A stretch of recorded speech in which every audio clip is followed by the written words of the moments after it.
Hello there.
All right, my friends, welcome to Wednesday.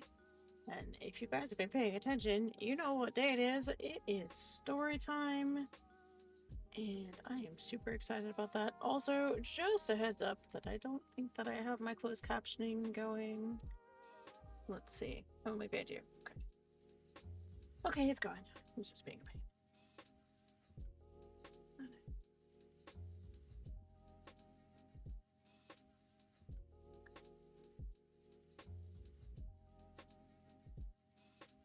Yep, so I do have it. It's just not where it usually is. It needed an update. So it is there.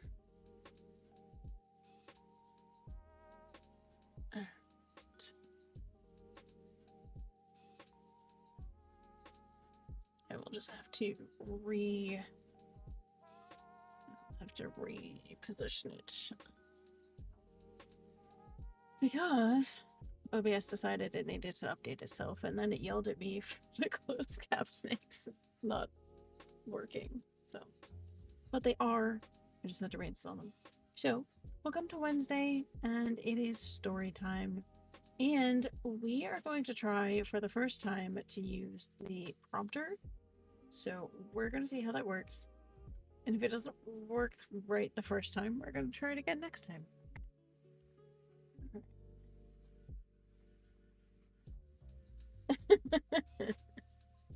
I hope everybody's having an awesome Wednesday so far. Tomorrow for me is actually my Friday, and I'm super excited about that because I'm going camping this weekend. And I haven't been camping since probably last September. It's been a while. So I'm super excited about that. All right.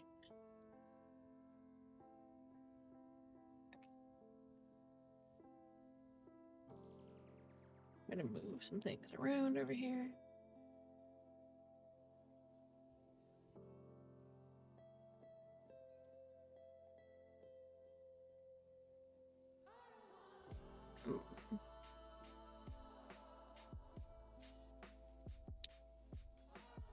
Yeah, I will have to fix that after stream, unfortunately. There's a few things that I need to address after stream. This is why I give myself an hour and a half before stream starts to sort things out, but didn't realize that it was an issue until just as I was going live. Yeah, we'll see how that goes. If it fails, we do have the backup of reading it off the screen, so we'll find out. All right.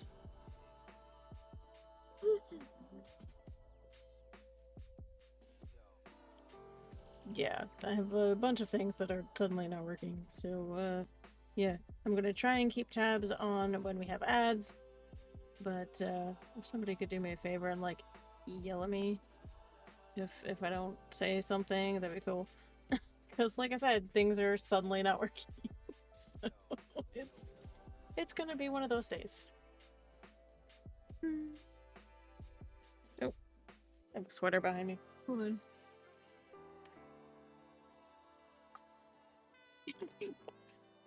All right.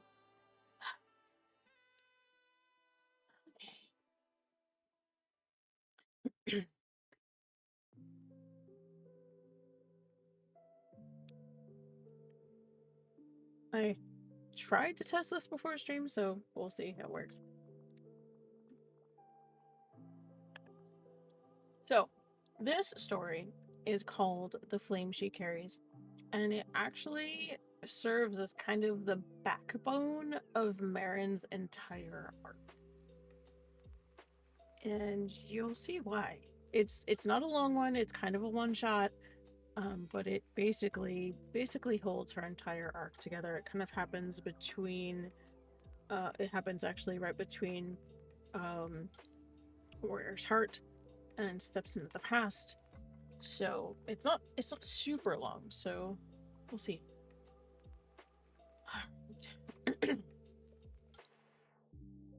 We're gonna see how this goes.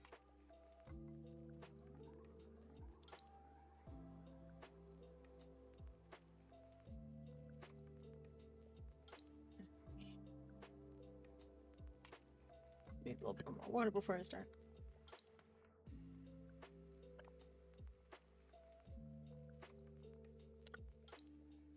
Sorry. I was not on the phone today at work, I promise. Just my voice being weird. The flame she carries. The evening before the storm. The mountain winds had stilled, leaving the ridges in rare quiet. Below, the forest breathed in hushed intervals, pine and cedar whispering together in the last ebb of twilight. Outposts of stone still stood along the distant slopes, weathered and abandoned, yet their presence remained. Silent sentries in the half-light. Wait 1 second. The estate itself mirrored that stillness. Oops.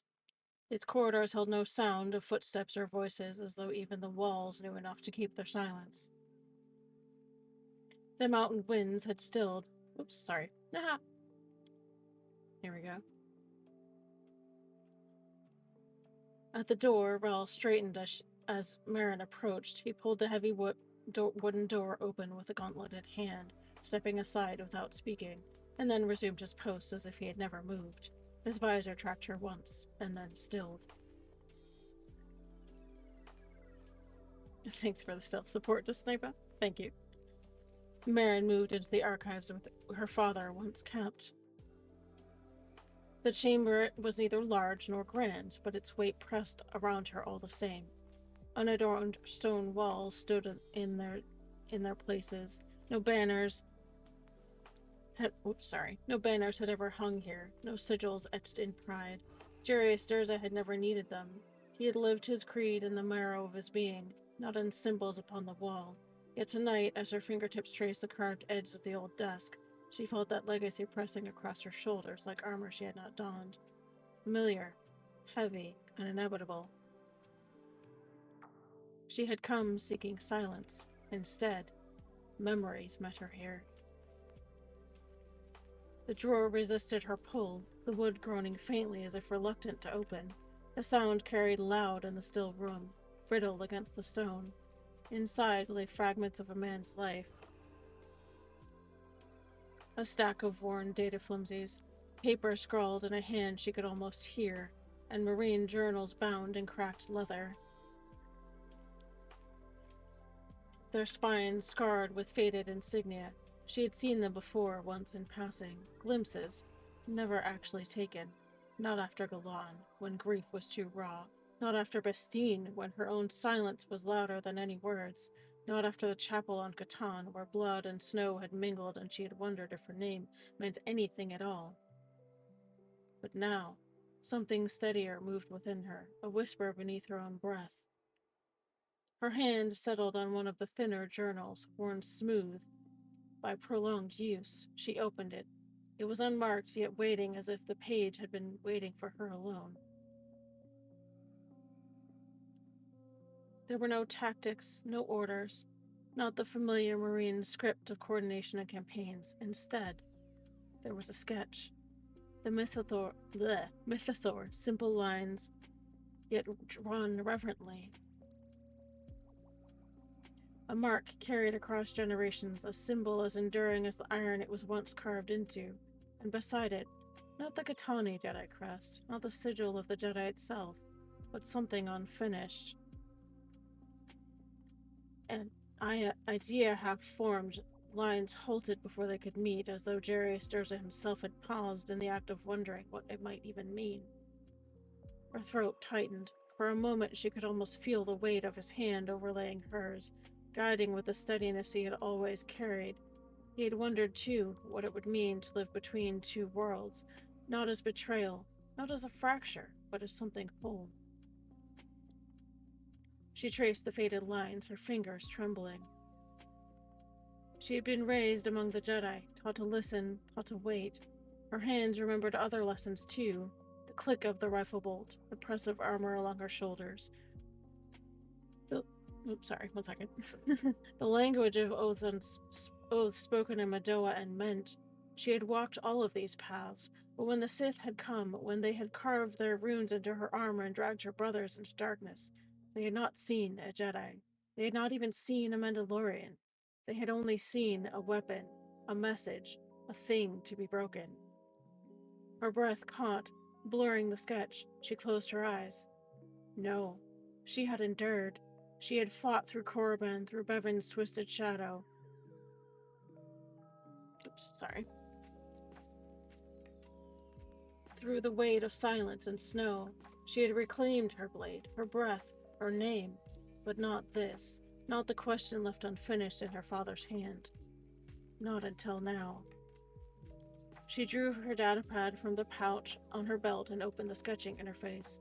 With deliberate breath, she began to copy the lines. Not precisely. This would never be his sigil. It would be hers. The mythosaur remained, stylized, its lines flowing rather than jagged. It was not a challenge, but a foundation. Around it, Marin shaped the Jedi crest, not the Order's high symbol, which carried too much weight of council and halls and authority, but the variant she had once seen in a meditation chamber on Catan. Branching lines, balanced curves. They moved as if they were alive. She redrew it again and again, letting her breath guide the strokes, letting silence aside where lines would fall. At last, she stopped. The sigil lay before her, white mythosaur, teal crest, two halves that had once torn her apart, now flowing into each other. She stared for a long moment. She had tried to be only Jedi. She had tried to be only Mandalorian. And now, she was both. Not by permission, not by decree, by choice. She leaned back against the cold stone and let her eyes close. Her mind reached unbidden to the sabers she'd built, the wounds she'd carried, the weight of her father's silence and the bitter taste of Stefan's disappointment when he thought she might choose vengeance. The chapel, the blood, her own screams in the snow, the way Jared had stood between her and Bevan's dying fury. The way Aran had looked at her not as a symbol, but as herself. And the way Rinius had reached for her hand after the rescue and said, just loud enough for her to hear, "You never stopped being one of us." She didn't sleep that night. She didn't need to. When dawn broke pale across the mountain ridges, she crossed the hallway and opened the armory cabinet. The hinges creaked softly, unused in months. Inside, among forgotten gear and pieces worn smooth with age, her hand found an old, unpainted vambrace. She lifted it with care, carried it to the workbench, and cleaned the metal until it caught the light in a dull sheen. Piece by piece, she dismantled it patiently and deliberately, until the plates lay flat before her. The vibro etcher rested easily in her grip, heavier than a stylus, steadier than any pen. She touched its tip to the inner surface of the bracer and began to carve. The lines came slowly, guided by breath and certainty. They weren't perfect. They weren't meant to be, but they were hers. Etched where no one else would see, hidden for now, but present, final, chosen. She sat back when it was done, the bracer resting on the bench like a quiet oath. She wouldn't step forward as a ghost of her father, nor as the shadow of her past. She would step forward as Marin Durza, warrior of both flame and forest. But first came this, her sigil, herself. The inheritance of silence. The light was thin by the time she descended, muted by the forest canopy clinging to the mountain slopes beyond. The stone halls of the Durza estate carried her steps in silence, every surface polished smooth by years of use. At the shrine corridor, Harris shifted stance as she passed. He lowered his head once. Not to her, not to a name, even, but to the weight of the chamber she was about to enter. It was respect, held in silence.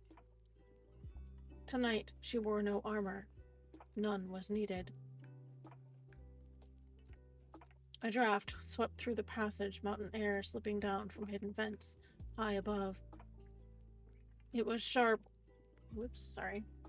It was sharp with pine and snow, faint with the smell of cedar oil that still clung to old timbers, and something else, smoke. Though no fire had been lit, the scent lingered like a memory. She reached the heavy door and paused, her palm pressed against the wood, feeling the smooth grain where her father's hands had often rested.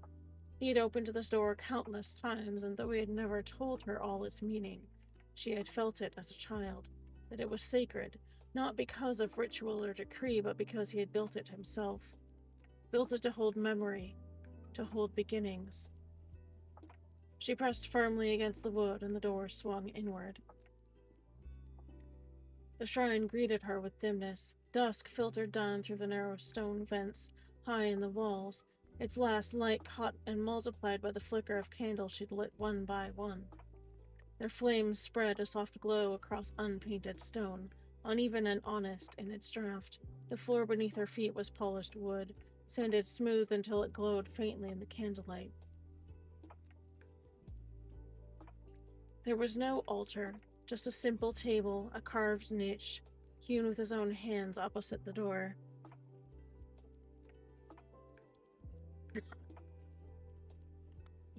Yes. Within that alcove stood the figure of the lady. It was not precise, not stylized in grand form, but remembered. Her right arm was extended in quiet welcome, her left hand placed over her heart. Her face was indistinct, unfinished, as though shaped by memory more than tools. To one side of the statue rested a second alcove, a resting place, for relics of those who had come before. Her father's helmet lay there, the blue-gray beskar dulled at the edges of wear. Beneath it lay the remnants of his service, a set of battered Katani tags, corners softened by years of touch, a marine unit patch, its colors faded but still recognizable, and a smooth stone etched with 3 names in Mandoa. The lost, the fallen, those who had stood beside him before she was ever part of his world. Marin stepped forward slowly, reverent, steadying her breath. Here, in this chamber, he had first called her daughter, not in words, but in the offering he had made before the lady. Laying down his rifle, lighting the paired candles with her small hand in his, marking the end of the family they had lost, and the beginning of the one they would build. The central flame had burned between them that day. A new beginning, he had whispered, for both of us. Her throat tightened at the memory, sharp and tender all at once. As she knelt, the candlelight caught against her hair, and she lowered her hand to the base of the alcove where the statue rested. Her fingers brushed against wood until she found the hidden seam. She pressed lightly and felt the latch give way under her fingers. The drawer slid open, as though it was waiting for her. Inside lay a bundle wrapped in cloth. Sorry. Her hand hovered above it, hesitating. There was no dust, no sign of neglect. This had not been forgotten. Jerez had placed this here for her. Her fingers trembled as she lifted it out and unwrapped the cloth slowly. A kyber crystal lay within. It was small, clear and white, untouched, not the orange shard she had lost. It was not shaped, not scarred. There was only potential. Beneath the crystal lay a folded note. She unfolded it slowly. The handwriting was Jerez's, precise and plain as it always had been. If you ever come here after I'm gone, then it means you're walking your own path. This was meant for you, but not until you know who you are. Oops, sorry. Not what the Jedi told you, not even what I taught you, what you've chosen. There's more strength in the quiet than in all... Oops, sorry. 1 second. There's more strength in the quiet than in all the war songs I ever knew. The lady watches, and so do I. Build it when you're ready. Her breath caught, the note quivering faintly in her hand before she set it down at the base of the statue. The crystal pulsed once in her palm, and then stilled. She remained kneeling for a long while without any meditation forms or focus, just stillness. The stillness of memory, of loss, of meaning. Her mind carried her back to the chapel on Catan, to the helplessness and the pain, to Bevan's sneer as he turned her own saber against her, to Rinia's dragged into the shadows, bloodied and silent, to her own sigil painted days ago. Oops, sorry. Didn't do that yet. To her father's voice. Not the words, but the way it had sounded when he spoke her name, like it was earned. At last she rose, the crystal warm in her hand. Beyond this room lay the forge, with its tools and components waiting. She had not touched them since before Korriban, but this was not a weapon she would build. This was not anger, nor was it built in desperation. This was for something more. The crystal pulsed again. She turned, and for a fleeting moment she felt warmth at her shoulder, the unmistakable presence of a hand steadying her. She didn't look back. Forged in stillness. The crystal was warm against her palm, a faint pulse stirring within it like a memory of breath. Marin stood at the threshold of the forge, her shadow streaming long across the stone floor. She had crossed this chamber countless times before, but never like this. She had come to patch the body glove, to strip a blaster rifle, to recalibrate the servos of marine plating. She had knelt at this bench with blood on her hands and scrubbed her own armor clean. Always function, always about survival. Above, the faint haptic comb pulses threaded the silence, short bursts of coded rotations moving through the estate's upper halls. That rhythm was steady, like a second heartbeat. But tonight, the forge was not for repair. It was not for war. It was for remembrance and for choice. We have an ad starting in just under 5 minutes, my friends.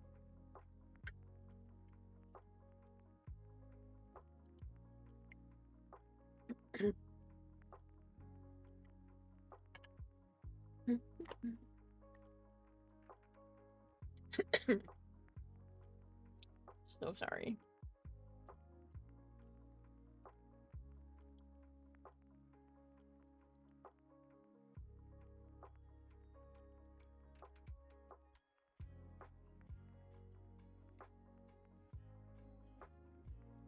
Okay. Take a minor break here.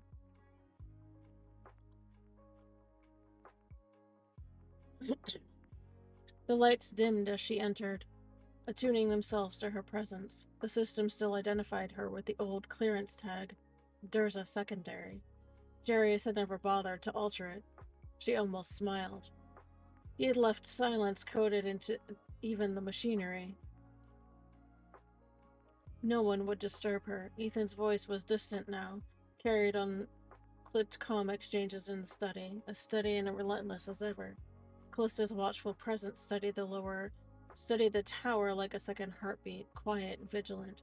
Aran had returned to his quarters in the guest wing, silent after their sparring match. No victor, no words. The forge was hers alone. She began by laying the pieces in order across the center bench. Not haphazardly, not even rushed, but with reverence. The power cell, the focusing lens, the emitter matrix, the chamber that would cradle the crystal. The grip housing was plain and unadorned. Her hand lingered over each before setting it down, acknowledging its weight. Halfway through, armored steps paused at the forge threshold. A marine scanned the corridor beyond, helmet turning once towards her. He inclined his head in silent acknowledgement and then withdrew without breaking the silence. The door eased shut, and the watch resumed beyond. And then she reached for the bundle wrapped in coarse cloth. Kaylin's gift. She unwrapped it slowly, feeling the old fold slide away beneath her fingers until the steel beneath caught the forge's faint light. A blade guard, forged of Gatani steel, simple and balanced. A faint crest of the Darha ghosted it into the base, so subtle it revealed itself only in angled light. It was not ornamental. It was not even vanity. It was memory etched for those who knew how to see. Yes, thank you. Kalen's words echoed as if the forge walls remembered them. This was made for another. He never took it, but it belongs in motion, and your hand knows how to carry weight. She'd bowed when he gave it to her, not because he asked, not because anyone had taught her to, but because she had to. Because some burdens deserved acknowledgement. Now, as she lifted the guard and set it beside the other components, it looked as though it had been waiting for this help all along. She drew a breath, steady and even, and closed her eyes. The force stirred at her call, not as fire, not even as a storm, but as water rising from stone. It moved with her exhale, filling the spaces between breath and bone, slipping into the cracks of alloy and crystal. The forge fell hushed beneath its touch, its hum receding until all she felt was the still presence of the pieces laid out before her. Her hands did not seize the components. They hovered, letting the force extend through her fingertips, as fine as a current of light, for that's what it was. She could sense the lattice of each element, the stubborn bonds of metal and crystal, the lines of energy waiting to connect. With patience, she guided them, not forcing them, not even commanding them, but listening. The power cell seated itself within its chamber, a clean click punctuating the silence. The focusing lens followed, aligning along microscopic threads that only the force could draw into resonance. Her breath deepened, molecules shifted, bonds realigned. The lens settled flush against its cradle, scattering light into pale shards that danced across her cheek. And I'm actually going to stop there because we're about to be in an ad, my friends. And I will see you guys in a minute and a half.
Alright, my friends, we are back, and I am having to do scene swaps manually this evening. So, just bear with me. But...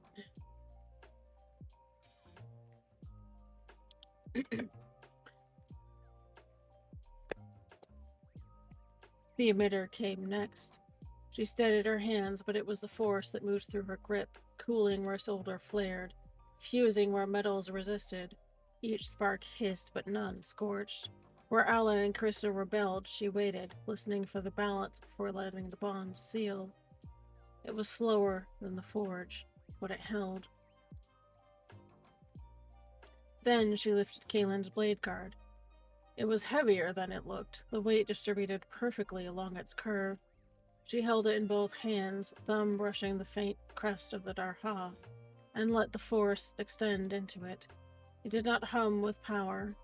It was not alive, unlike the Kyber, but its balance resonated with her all the same, a quiet acknowledgement of discipline, of readiness passed forward.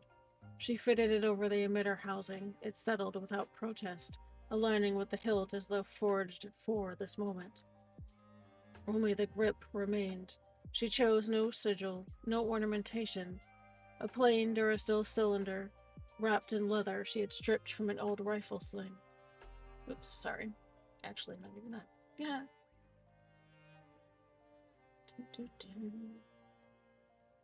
Yeah. Actually, wait. Okay.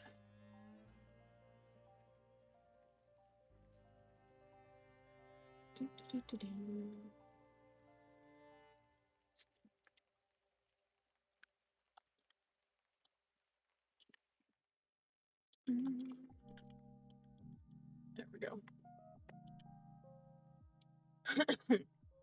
There we go. Only the grip remained. She chose no sigil, no ornamentation, a plain Durasteel cylinder carved with 3 simple rings. When she was done, the hilt lay complete, save for its heart. The crystal rested on the plate. She lifted it between her palms, closing her eyes once more. The force flowed into it, threads of energy weaving through its facets, stirring faint pulses of light. It was not commanding. It was not even demanding. It simply waited. I saw that.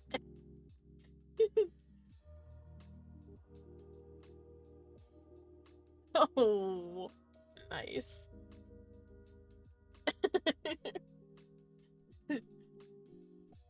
She set the crystal within the chamber. The hum rose immediately, low and steady like the intake of breath before speaking. The circuit sparked and then stabilized. The forge lights flickered overhead, shadows breathing against the walls. And then the vision came. It wasn't violent. It wasn't overwhelming. It was simply light. The forge dissolved and she stood again in the shrine, which was empty now. There was no statue, no alcove, no relics of a life gone by. Only a tree grew there now, its roots breaking stone, leaves silver-green shimmering in an unseen wind. And beneath it stood Jerry Sturza. He wore no armor. He bore no weapons. There was only himself, as she had remembered him once in the forest beyond the estate. Hand steady on her shoulder, the sun at his back. He said nothing, only met her eyes and nodded once. That was enough. The hum peaked and steadied. The vision receded. Marin opened her eyes slowly. The hilt rested now in her palms, whole. She took a deep breath and thumbed the activator. The blade hissed to life. It was white, clean and steady. Its sound was not fire, not thunder, but wind through pines, breath across snow. Stillness carried forward. She held it for a long moment, letting its glow settle across her face, her hands, the walls of the forge. And then she lowered it and deactivated it, setting it into the alcove she had carved into the stone wall. There was no lock, no transparent steel, only cloth cradling its weight, a simple curved mount keeping it upright. This saber would never follow her into battle. It was not forged for war. It was for stillness, for remembrance, for the self she had found when the war was not watching. It was not the weapon the Sith had tried to carve her into, not the girl who had once asked Ethan if fighting would ever end, but Marin Durza, who knew now that fighting was not the point. Choosing who you are is. The colors of choice. The last rays of light slanted through the open hangar doors, turning the dust motes in the air into drifting embers. Outside, the mountains loomed quiet and immovable, their shoulders wrapped in pine shadow. A cold wind slipped down the ridgeline, curling through the open bay, tugging canvas tarps loose and scattering brittle leaves across the landing pad. The stillness carried within it the weight of expectation, as though even the mountain paused to watch.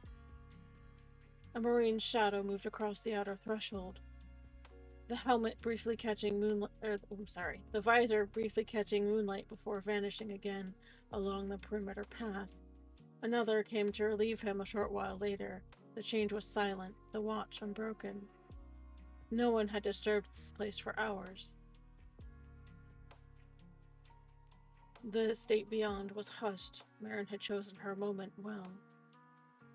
The crate waited in the corner, tucked beneath a rack of plating and discarded marine kit. She dragged it into the light, the hinges groaning as if reluctant to reveal what lay within.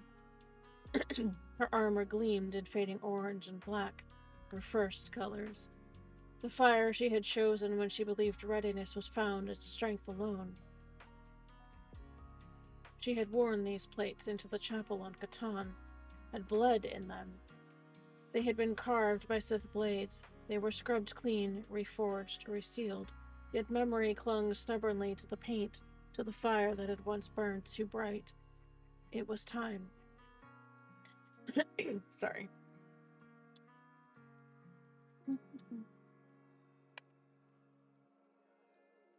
She set the plates in order upon the bench. Chestplate, vambraces, greaves, pauldrons. Her hand lingered on each piece, her palm flat, acknowledging the scars. The left vambrace still bore the deep scoring of a disruptor bolt, deflected on Korriban. The belly plate was dented from Ethan shoving her clear of a fallen girder during a drop over Cathar Ridge. The knee plate had been gouged in her first skirmish with Kirtzad, when she had not yet learned to move with the armor rather than against it. Each mark was a memory, a story etched in iron. She did not cover them, but the paint would change. She rifled through the storage shelves until she found the old cans. Their labels were scuffed, forgotten, but she didn't need to read them. She knew what she sought. Teal and black. Teal for the forests of Tanagas, the waters of Catan, the quiet resolve that endured even when fire failed. It was not bright. It wasn't ostentatious. It was alive. Black for shadow, for weight and honesty. Not for mourning, not surrender, but truth. She set the solvents on the bench and began to strip the plates. The sharp scent stung her nose, filled the air with a bitter edge. She worked in silence, the cloth dragging across the iron, peeling back layers of fire until bare Beskar gleamed, raw and cold. Above, faint footsteps traced the hall. Jared's stride, light and deliberate. He lingered by her quarters, found them empty, moved on without pause. Sorry. He had always known when to leave her be. He had never pressed, not after Bastine, not after Korriban, not after the white saber now resting in the shrine's alcove. His silence was not a sign of neglect, but rather a gesture of respect. Somewhere deeper in the estate, Ethan's clipped voice carried faintly through the walls, speaking into columns with the marine detachment. The words were indistinct, but the cadence told her enough. It was firm, decisive, and relentless. He had begun training the unit leaders himself, studying them after losses that had carved holes into every formation. Callista was near him, no doubt. She shadowed him more often now, not guarding, but bearing faith. Standing watch as only one who had lost and learned could. None of them asked what she was doing. None of them intruded, and she had not offered any explanation. She cleaned until the metal gleamed. And then she chose the brush. Not the airbrush. A brush. The bristles whispered across the chest plate, drawing the teal down its center, steady and deliberate. Marin let her hand follow the curve of the armor, her breath guiding the motion. She moved on. The vambrace, the greaves, the pauldrons. Teal and then edged with black. Framing shadows. Grounding forest hues. Her thoughts stirred with each stroke. Renese's silence when she had pulled him from Korriban's dark. The fire in his eyes when that said he had survived because she had come. Her father's helmet beneath a statue of the lady, lit by the trembling candlelight. Aran, kneeling before her without armor, offering not a symbol, but himself. Jared standing on the far edge of Bevan's fury, unyielding.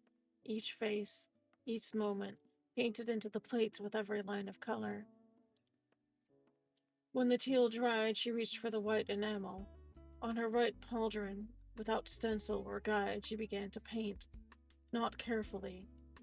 Truth was never perfect, but steadily, letting the lines flow. Her sigil, half mythosaur, half Jedi. Not jagged edges, not forced lines, curved and alive. The mark she had etched in secret the day before, hidden inside her vambrace, now given form where all could see. Not as a declaration, not even as defiance, but simply as truth. When she finished, she set each piece aside, arranging the armor as though she might don it the next day. But she would not. Not yet. The last light of dusk slipped behind the peaks as she stood in the hangar doorway, her arms crossed, the mountain wind curling against her face. Behind her, the armor gleamed, teal, black, and white. Her colors, her silence, her story, and her choice. What is going on with my voice today?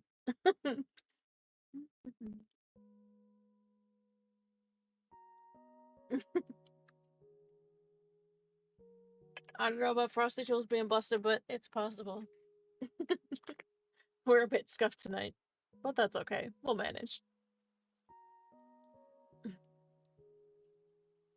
The weight of silence. The scent of paint still clung to the air, sharp and metallic, mingling with the cool bite of the mountain wind that slid through the half-open hangar doors. Beyond them, the forest whispered in slivered shadow, the trees shifting in the moonlight like sentries keeping watch.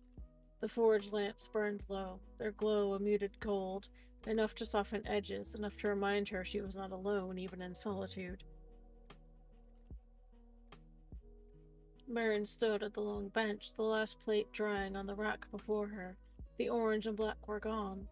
In its place, teal was edged in black, matte and steady, a color born of forest and shadow, not fire. Her fingers carried the faint tang of solvent and metal. Streaks of teal smudged across the skin of her knuckles. She wiped the back of her hand across her cheek without thinking, leaving a brush of color along her jaw. The armor gleamed behind her in ordered rows. Simply waiting. She didn't paint it for them, not for the Order, not for the Marines, not even for her father's spirit. She painted it because it was time. The door behind her opened with a soft groan of old hinges. She didn't turn. The steps that followed were careful and deliberate, familiar. As Jared approached, the sentry lifted 2 fingers across his vambrace and clipped bell code. Sector clear. Jared mirrored the motion without pause. Nothing else was exchanged. He stepped past and entered the hangar, the Marine resuming his stillness as if the exchange had never happened. "I was wondering where you'd gone," he said, his voice low, unhurried. She folded the cloth in her hands and set it neatly beside the brush, and only then glanced over her shoulder. "You always know where I am." Jared stepped into the lamplight, his gaze moving across the plates, which were arranged in perfect order. Chest, vambraces, greaves, pauldrons. His eyes lingered on the right pauldron where the white sigil gleamed. Half mythosaur, half Jedi, no seam between them. He did not speak of it. He didn't need to. "It suits you," was all he said. She huffed, something between a laugh and dismissal. The color or the silence? Both. She turned fully now, her shoulders squared but unguarded. I needed to do this, she said. Not for Stefan, not for Ethan or the colonists. For me. He nodded steadily. I figured. Her hand tightened against her elbow. I don't know what comes next, but I couldn't carry that old armor anymore. Not after Korriban. Not after the chapel. I remember, he said, his tone quiet but certain. She studied him in the half-light, reading the lines of his jaw. You don't talk about Bastion. His eyes flickered and his jaw tightened. And you don't speak of Bestine. A pause settled between them. It wasn't offensive. It wasn't even bitter. It was just truth. I'm not wearing it again, Marin said, nodding toward the armor. Not unless I have to. That's not giving it up, Jared replied. His voice carried the weight of a soldier's knowing. That's knowing when to rest. Her gaze fell to her hands where the faint stains of paint were visible on her palms and her knuckles. She flexed her fingers slowly. Callista almost sent Ethan, Jared said, breaking the quiet with a softer tone. You missed the evening meal. She waited until the 3rd hour before she told him to check the lower levels. I didn't hear him. He didn't come. Jared's shrug was small and understated. He said he'd wait, that you'd come back when you were ready. A faint smile curved her lips. He knows me too well. Jared's reply came gently. So do I. She glanced sidelong at him. No lecture? He shook his head. I figured you already gave yourself one. The silence that followed wasn't heavy, but it was companionable. Outside, the wind curled beneath the doors, bringing with it the distant sound of branches shifting. Jared's gaze drifted back to the armor, resting on the sigil. What does it mean? Her answer came after a breath. That I'm both, and I don't owe anyone an explanation. Thank you, Race.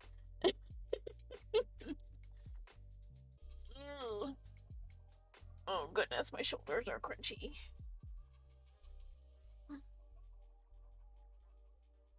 Oh goodness. Thank you for that stretch. I appreciate you.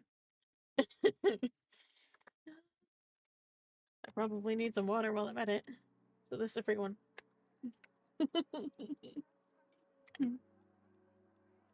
Mm.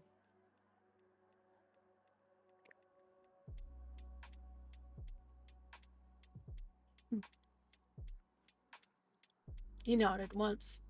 I wasn't asking for one. I know. His shoulders eased faintly, though his voice held a different weight when he spoke again. Something's coming. Marin didn't hesitate when she replied. I can feel it too. She stepped towards the bench and laid her hand flat against the center seam of the chest plate where her heart would rest. Her palm lingered, grounding herself in the choice she had made. And then she turned away. I'm leaving it here, along with the white saber. You don't need them to lead, Jared told her softly. No, she agreed, but I needed them to heal. He regarded her for a long moment, and then his hand lifted, brushing once across her shoulder. The touch was light and steady. I'm glad you're still here, he said. Marin met his gaze, her voice low and certain. So am I. Outside, the stars burned cold and silent above the mountain ridges, and on the bench beside them, the armor dried. It wasn't waiting for more. It was simply waiting, like the mountain, like the silence, like her. So I'm gonna have to do some tweaking on the prompter, but hey, it's kind of working.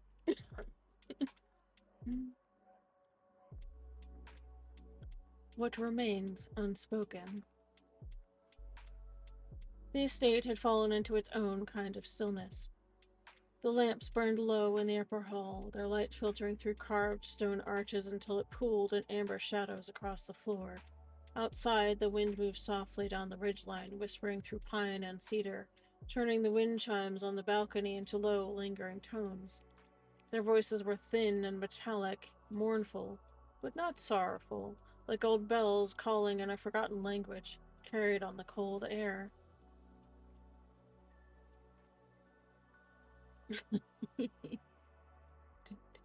At the far end of the hall, two Marines stood at attention, their armor gleaming faintly in the muted amber glow from the recessed glow panels. They didn't move. They didn't speak. Only the occasional pulse of haptic code passed between them. Theta 9 secure. Rotation shifted. Callista, Jacera, and Bevan stood by the tall, arched window, one hand resting lightly against the stone frame.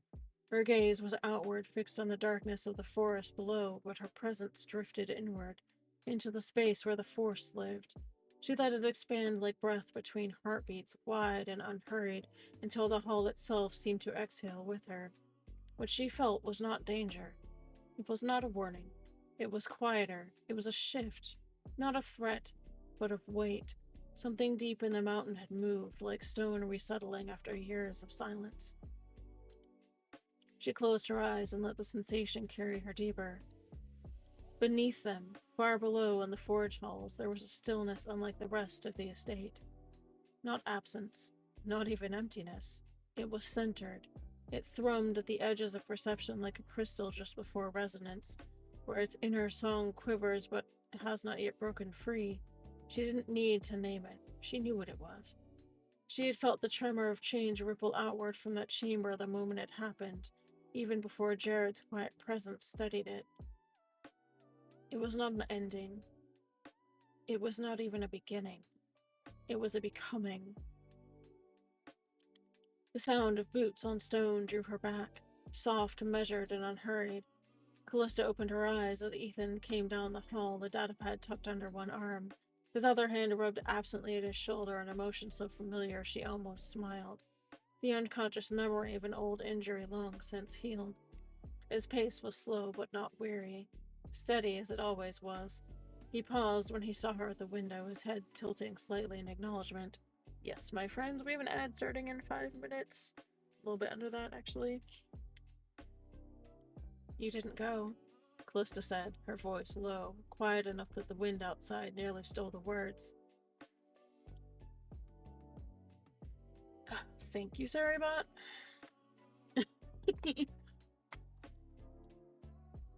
I didn't need to, Ethan replied. His tone was neither stubborn nor dismissive.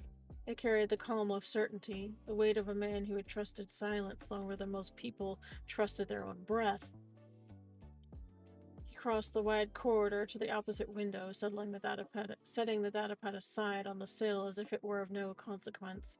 He stood with his arms folded across his chest, his eyes turned outward to the shadow of the mountains beyond. For a long moment they shared no words. The hall stretched between them like a span of unbroken quiet, filled only by the faint rustle of branches beyond. Midway through their conversation, Ethan glanced once toward the Marines. His voice remained low and professional. Outer gates covered, no names spoken. The veil holds. One of the sentries inclined his head faintly in acknowledgement and then stilled. Jared found her? Callista asked eventually, her gaze still focused beyond the window. Probably, Ethan said, his voice even as he turned back towards her. He always does. The barest flicker of a smile touched her lips. I felt the shift, just now. Ethan didn't turn his head. I didn't. I know, she said gently, but you knew anyway. He gave a quiet grunt, something caught between affirmation and a low laugh. When you've trained someone long enough, you don't need the Force to know what kind of silence they're keeping. Callista let her hand fall from the window frame, crossing her arms as well. She's not hiding anymore. No, Ethan said. His gaze was fixed on the forest, but his voice was steady. She's deciding. Silence filled the hall again, this time companionable, as though the very stones of the estate leaned in to listen.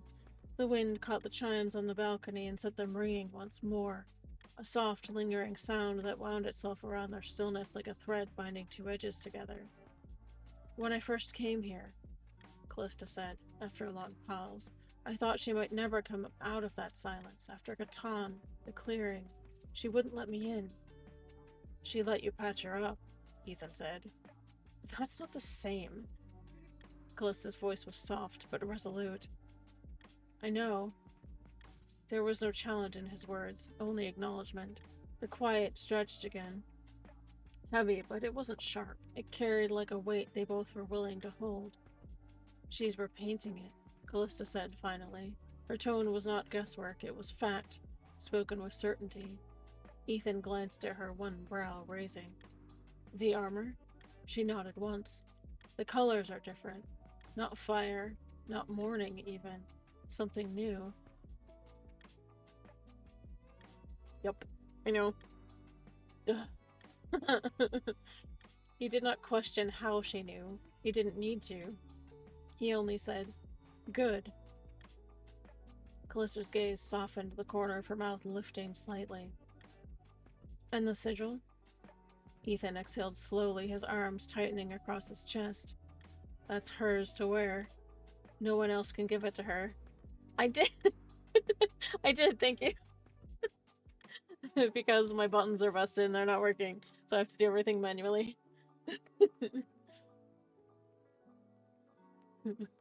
Callista's eyes drifted outward again to the black stretch of trees across the valley. She's changing. Not just recovering, not just rebuilding. Changing. Like she's stepping into the place Jarius left behind, but not in his shape, in her own. Ethan's gaze hardened, though his tone remained calm. She's not him, and she's not you, or Stefan, or even me. No, Callista agreed. She's herself. Finally. I'm gonna stop right there because we're about to be in an ad, my friends. And we're just about done anyway, so I'll see you guys in a minute and a half. Maybe a little bit longer than that.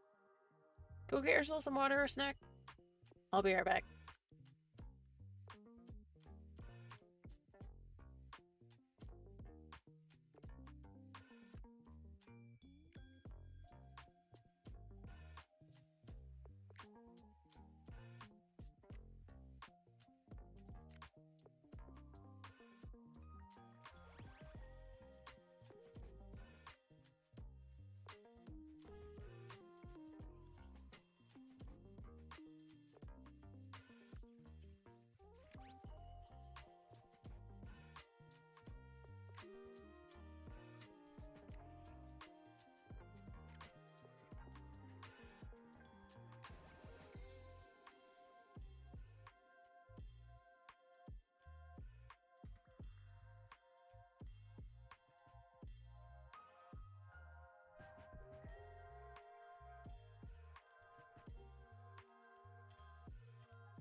Alright, my friends, welcome back from the land of ads.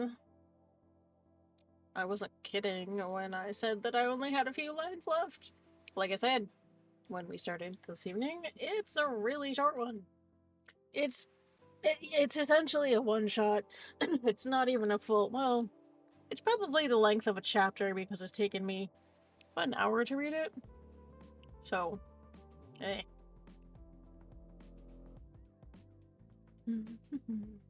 Give me 1 second.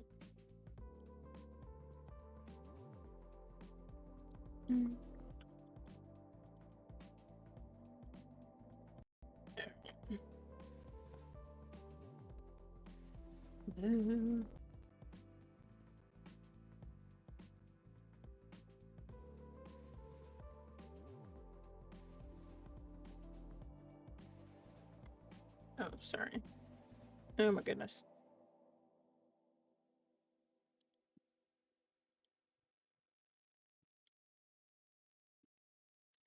Oh, right. Yeah.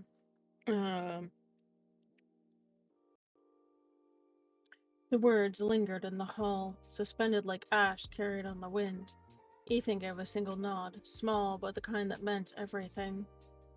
She's almost ready. Callista turned her head to study him, one brow lifted. For what?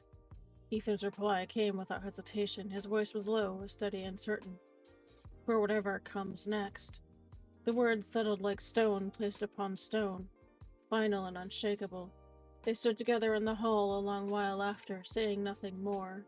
The chimes stirred again, their sound carrying out into the mountain dark. Below, the forge lay silent. Above, the stars shifted, watchful and unyielding. And that, my friends, is the end of the flame she carries. So. Okay.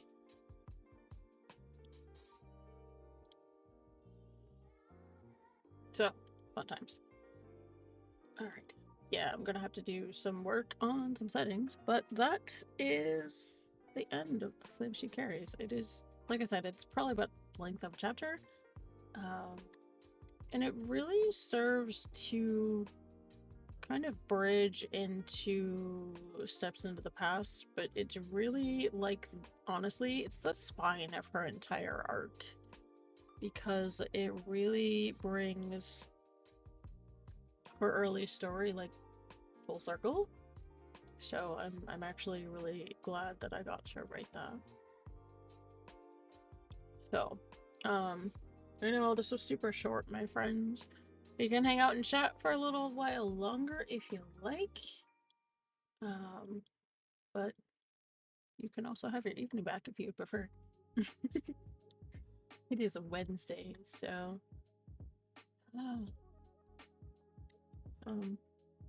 And if you'd like, I can actually. I kind of want to leave it there. I don't want to start Steps in the Past yet because there's a lot going on in that, and I don't want to jump into it too early. So I may actually leave that until the next reading stream, which is 2 weeks from now. My next stream is going to be next Wednesday at 7 p.m. Eastern, and that will be SWTOR Shenanigans for my usual rotation.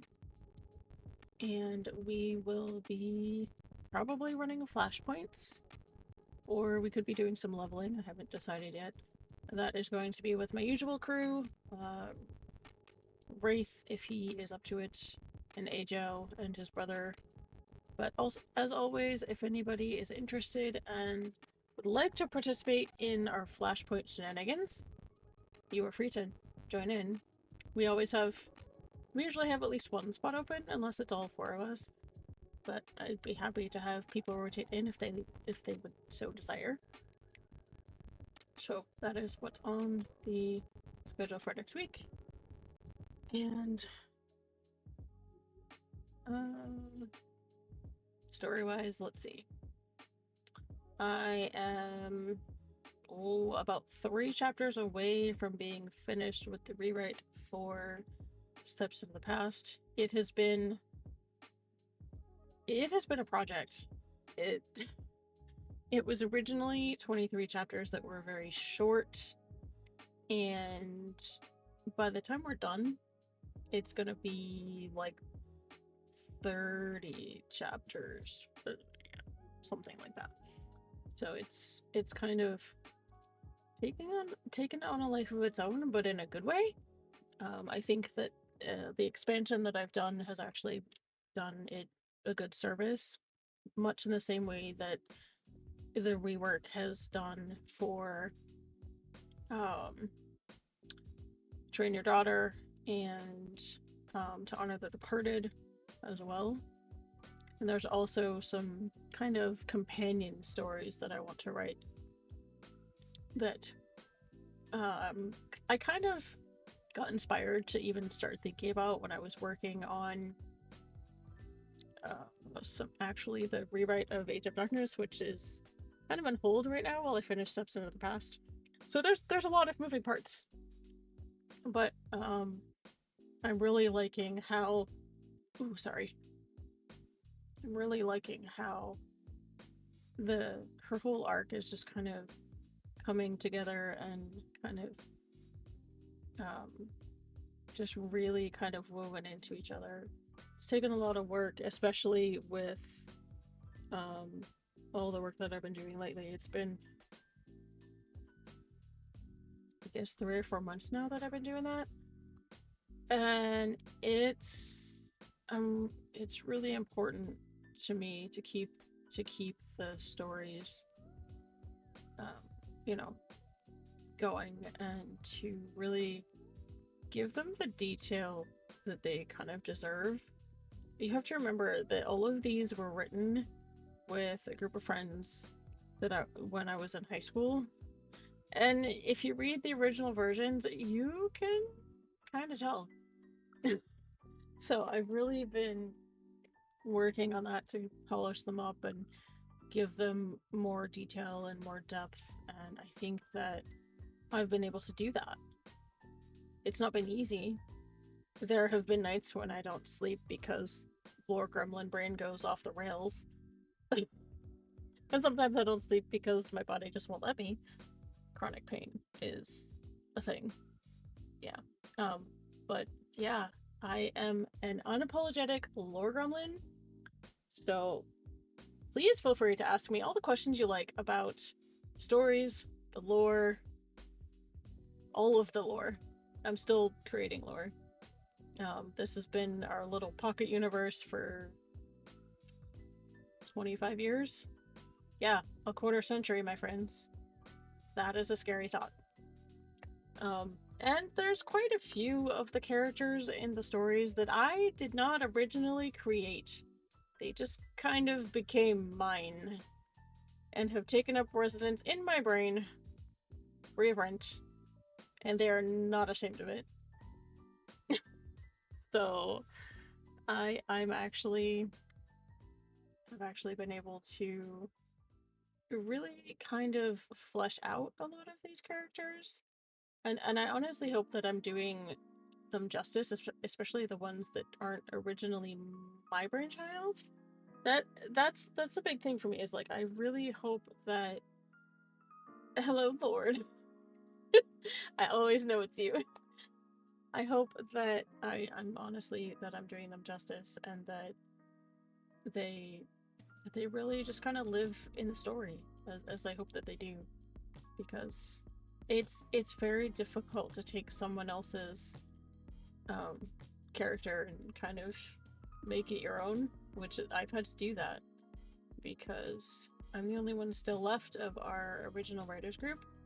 So I have basically had to become the archivist, the maintainer of our little universe. So I hope that I'm doing it justice.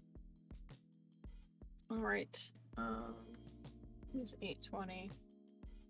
Does anybody have any burning questions that they want to know the answer to? I feel bad kind of cutting out this early because it's not even 8:30. Please ask me all your burning questions.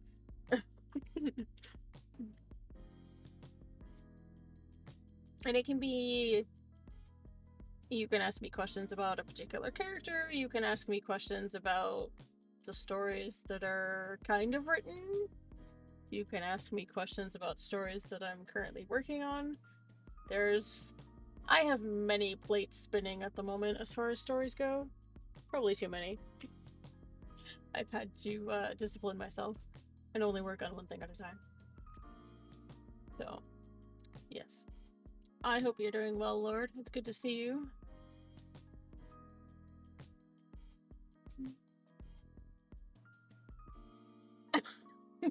No. I mean, maybe. But not in my universe.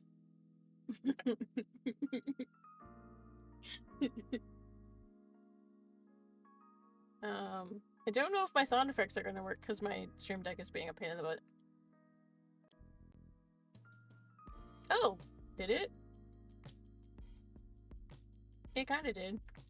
Oh wait, no it didn't.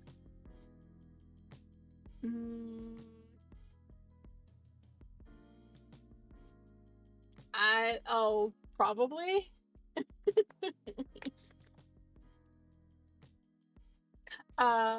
Yes. That is very true, Wraith.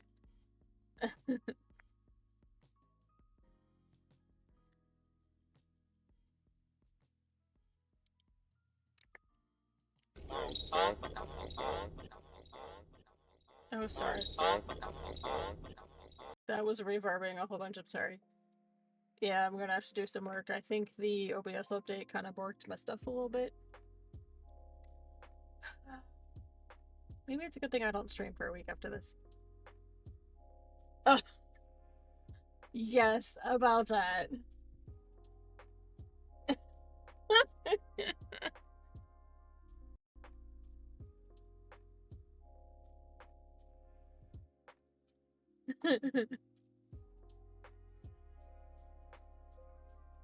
Who was the better publisher of Star Wars AUW?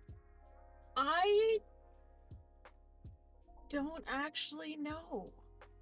To be honest. I don't know enough about what they published to give an answer to that question.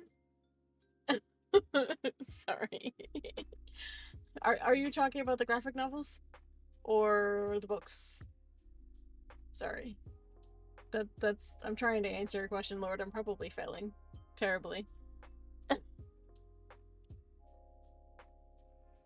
Oh. Well, and that's okay.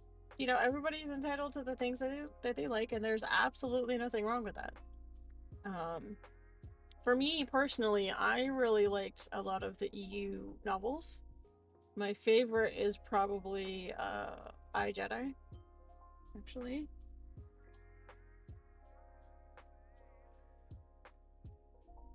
Oh yeah, that's a little overkill. That's not really believable. That's a little bit weird. Because turbo lasers by nature are a capital ship weapon, right? I mean, even I know that. So that's a little weird.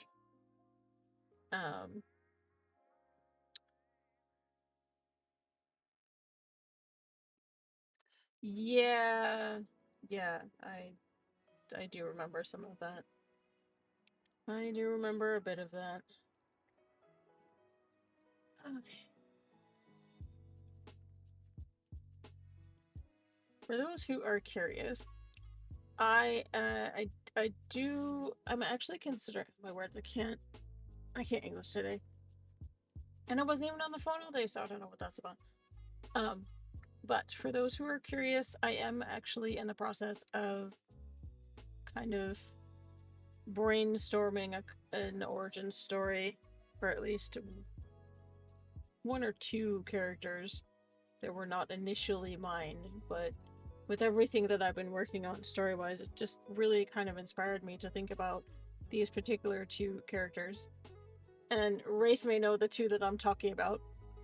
For those who would like to know, the two characters that I'm talking about are Ethan and Master Sergeant Greer, neither of which were originally my characters, but they've kind of taken on a life of their own in a way that I really like.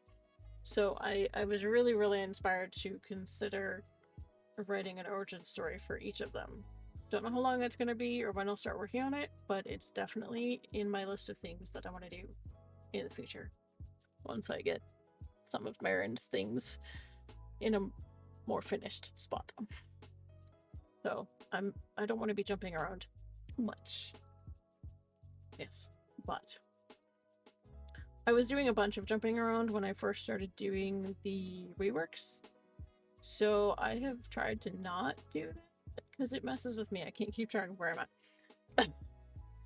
So I want to get some of the stuff that I'm working on currently finished before I work on those.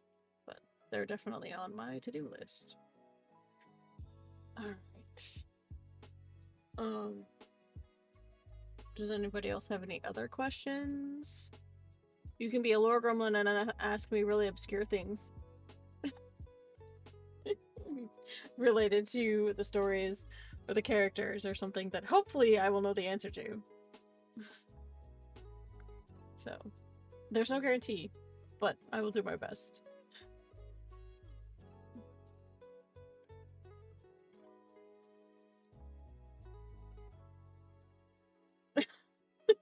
Yeah. Yeah, if it...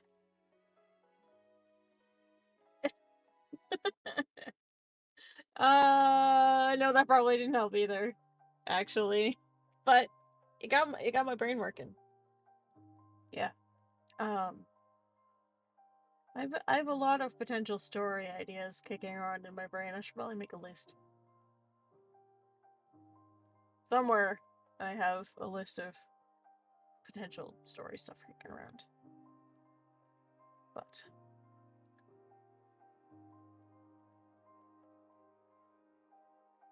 I always enjoy answering questions about my stories because they're set in the Star Wars universe, but they're essentially their own pocket universe.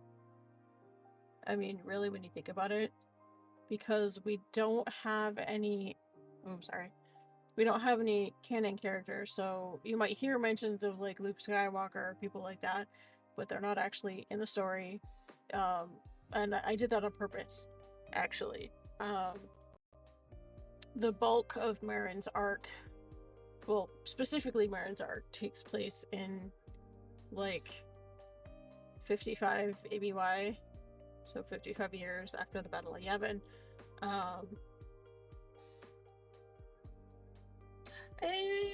Yes and no, and I did that on purpose. I did that on purpose because I was trying to not step on the canon too much. So, yeah. But I actually sat down and did some research about things that happened in that area. Exactly, because I didn't want to step on too many things that were established, because people have issues with that. So basically I'm treating my stories as like a... not really an kind of an alternate universe, but so basically everything that happened in the Star Wars universe up until I think the Vong Wars, actually, oh my goodness, now I have to go look. This is so bad. I have to go find it. To go find it because I can't remember. Let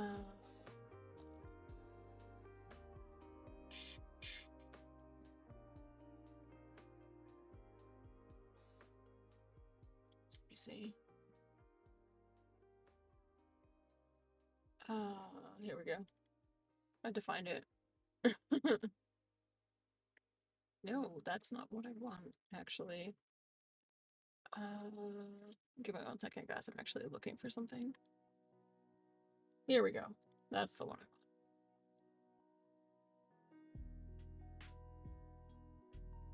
Yes.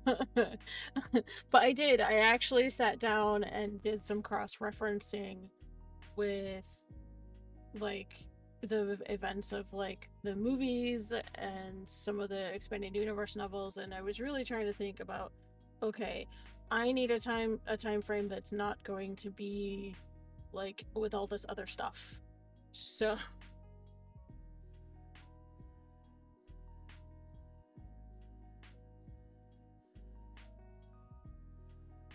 kind of, yeah, actually.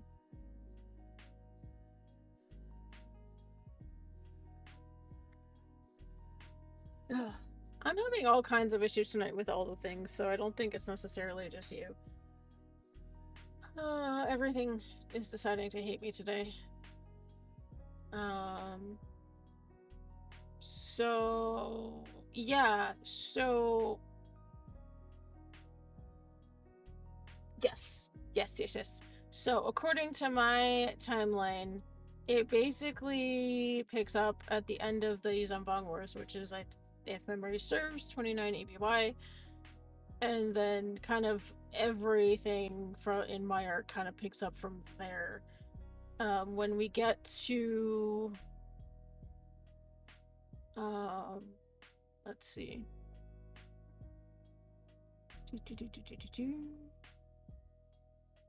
So it's like, so when we're, oh, we have an ad starting in 5 minutes. Um, oh, no, that wouldn't have anything to do. The bots wouldn't have anything to do with that. I've just been having all kinds of issues today, and I was just streaming on Sunday and stuff was fine. So I don't know. So where we're at right now is like 65, late 65 ABY.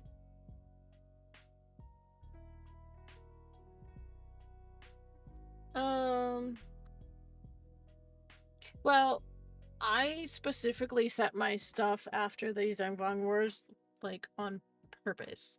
So, um, my timeline places that in 29 ABY, and then everything kind of proceeds from there. So, the story that I just read tonight, which is The Flame She Carries, takes place in late 65 ABY. I don't know what takes place in that time frame in the regular universe, but hey.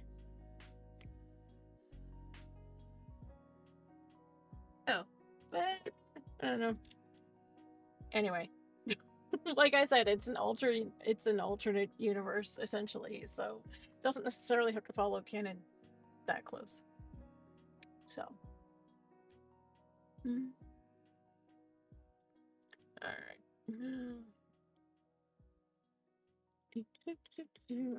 I'm gonna check something really quick.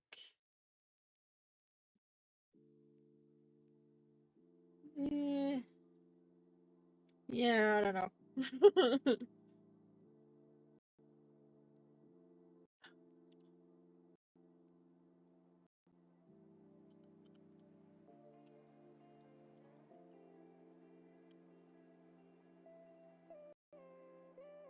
The computer's doing crazy things.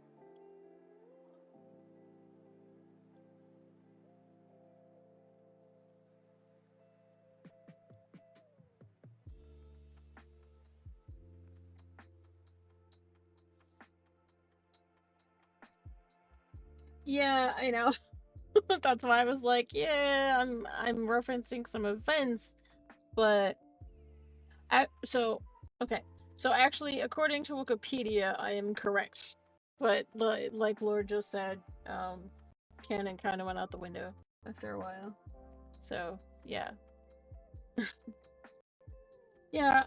So I just used that as like a reference point because I wanted some kind of anchor point, and that seemed like a good one.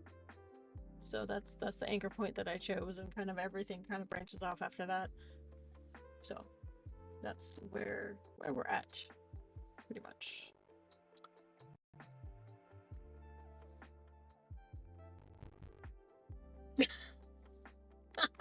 I like that. I approve of that. You are free to do so, sir. And that right there is one of the reasons why I stopped writing on like my post forums, like Star Wars roleplay stuff, because there's always those people that are just like, oh well, it's not canon, so you can't do it. That's kind of the whole point of roleplay and fanfiction writing, is to do things that are not normal. That's what makes it fun. So, yeah. Anybody that tells me that is just like, you can write your own stories. That's what's... yeah, pretty much. I mean, it's anybody's guess. I don't know.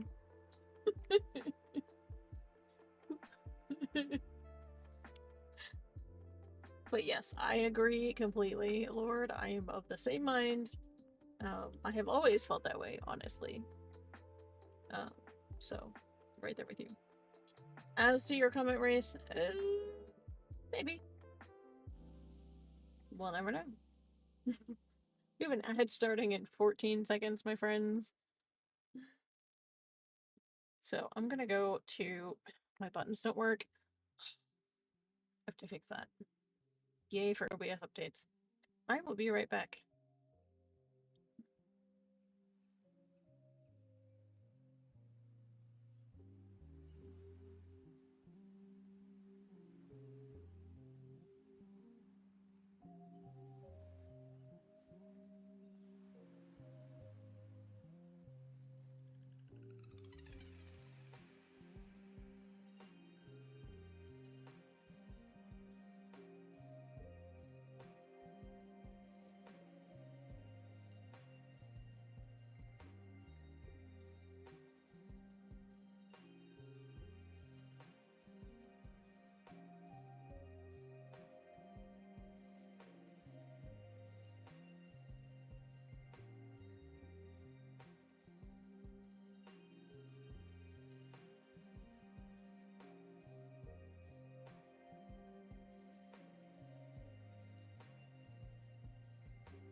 Alright, my friends, we are back for at least a little while. Welcome back. I had a chance to get a drink. But yes, I will have to do some serious troubleshooting of all the OBS related things, because apparently the update broke things. Yeah. Not to the point where I can't stream, but it just makes it really inconvenient, because I have to do all my scene swapping manually. So that's kind of tedious. But hey, we're back.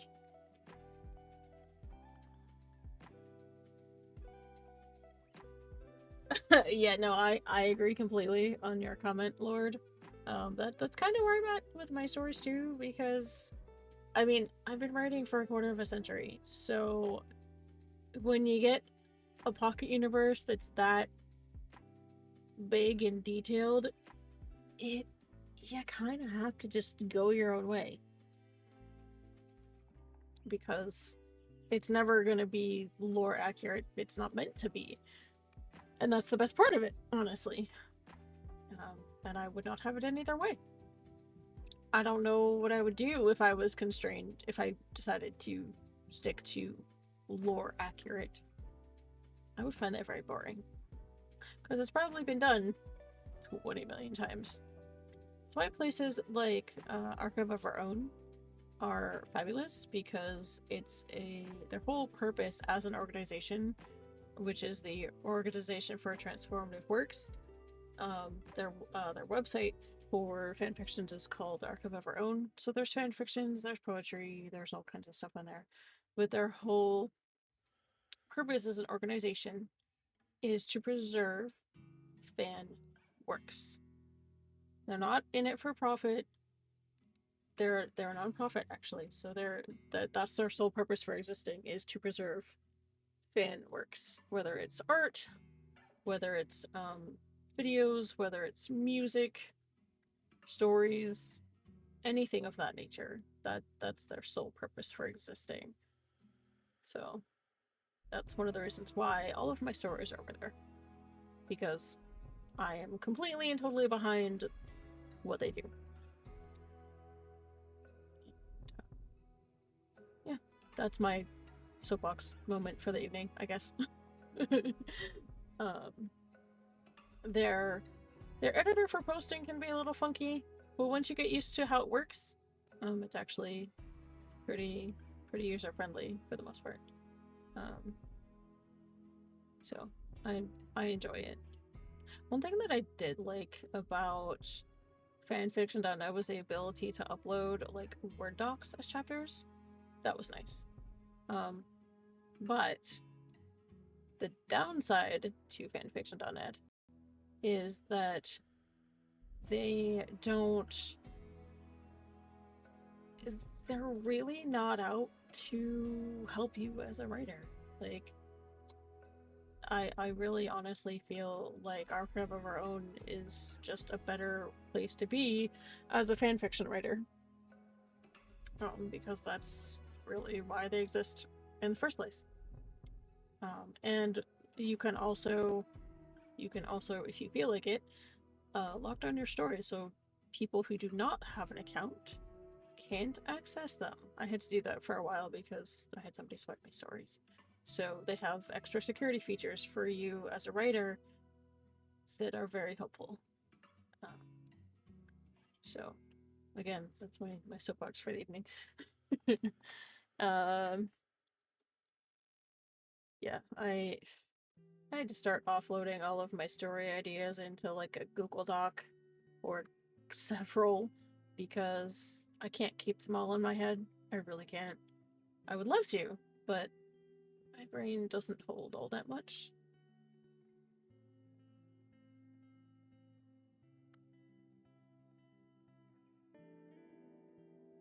Ooh.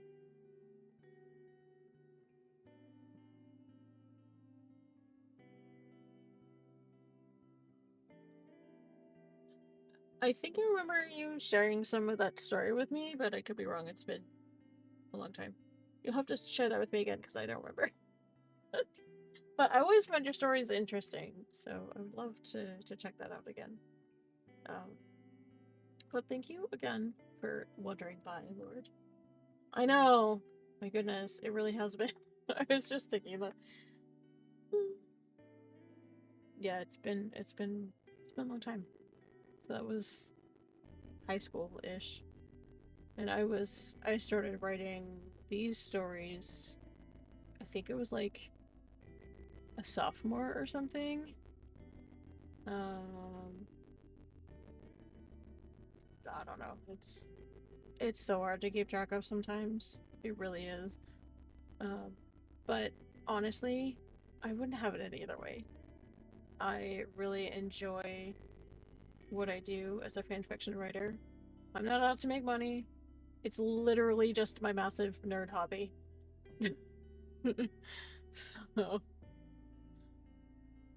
it is my claim to being a massive nerd. Alright, my friends. I'm going to go see if we have someone that we can go raid into. Because well, I made it to almost 9. So,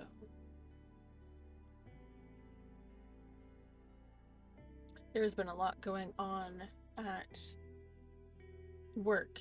And then I'm preparing to go camping this weekend and been doing all of the tech thingies and dealing with massive amounts of lag the last several streams, which is part of why I took a 2-week break. So. Oh, did you? You'll have to tell me about that one because I was just playing that last night. You will have to tell me about that.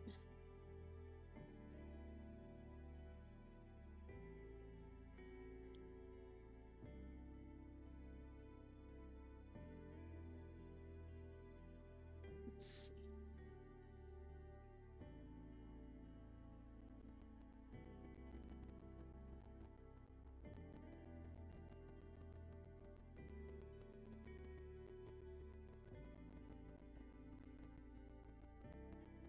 see. See.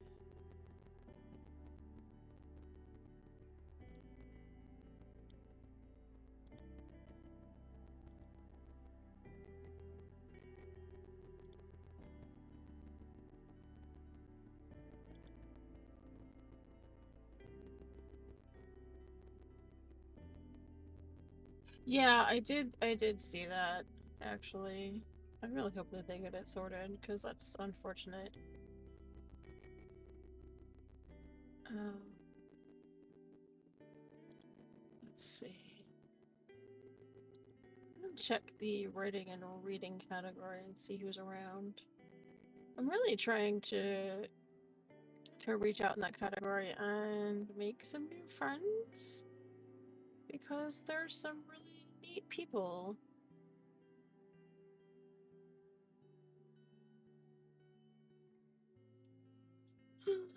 So I'm just seeing who we got.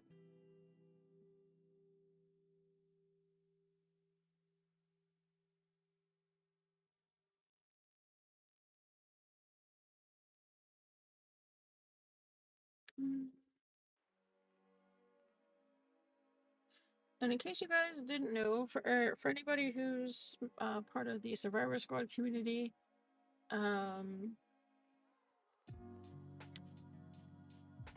Hannah was actually reading on Sunday night, so I ran it into her. She has ventured into the writing and reading category for the first time, and she was reading The Hobbit. She's very good at it, I might add. So we hung out with her for a little while. So that was cool. I'm seeing who all was in this category.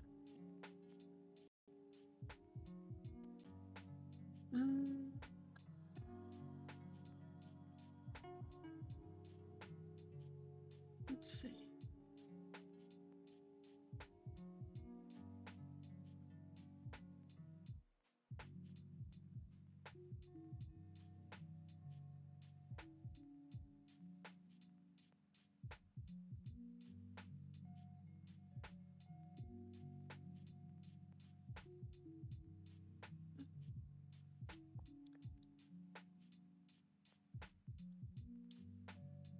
I'm trying to find us somebody new.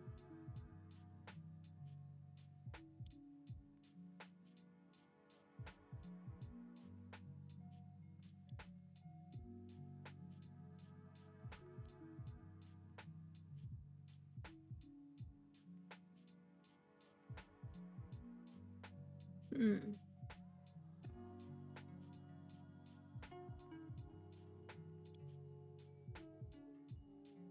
There's a bunch of people reading things that I'm not familiar with, so. Let's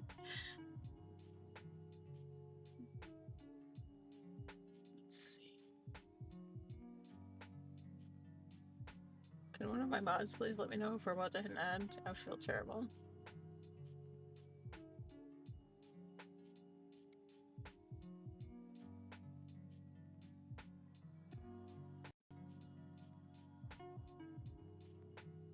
Mm-hmm.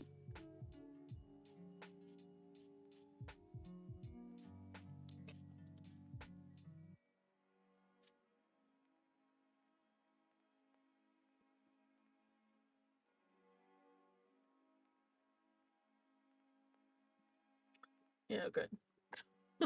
Sometimes I miss those.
Of course, it also helps if they're in English.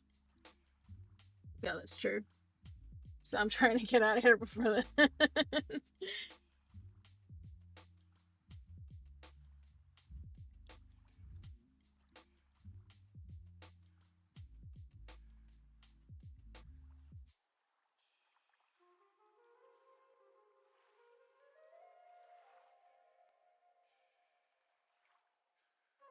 You know what? Let's go. Alright, my friends, we are gonna go check out somebody new called Messina. They are also in the writing and reading category, so give me just a minute while I pull them up over my browser.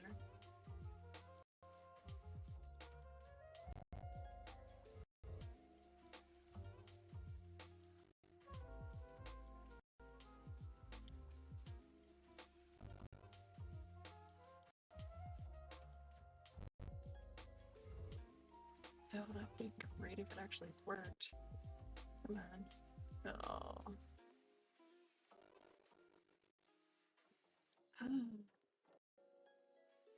Great.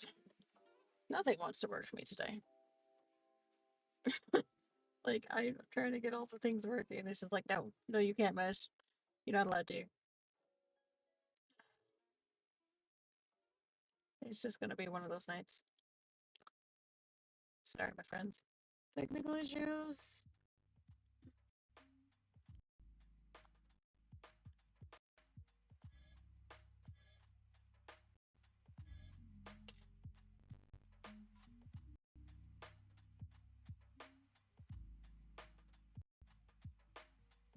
Alright.